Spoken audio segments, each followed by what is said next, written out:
نحمدہ و نصلی علی رسولہ الکریم۔ ایک سوال پشاور سے ہمارے پاس آیا کہ حضرت سیدنا حسان بن ثابت رضی اللہ تعالیٰ عنہ کا وصال کس سے ہجری میں ہوا؟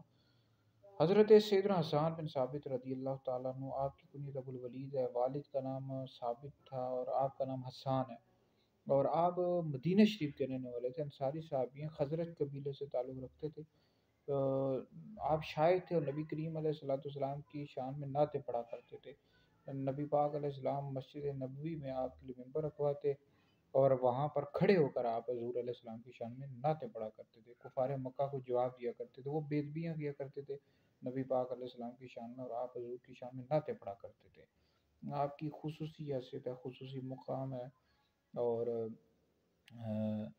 باقی یہ ہے کہ حضرت سیدنا حسان بن ثابت رضی اللہ تعالی عنہ کی بہت بڑی شان ہے، اور آپ کی عمر، آپ کے دادا، والد اور پر دادا کی عمر 120 سال کی ہوئی ہے، اور آپ کی عمر بھی 120 سال کی ہوئی۔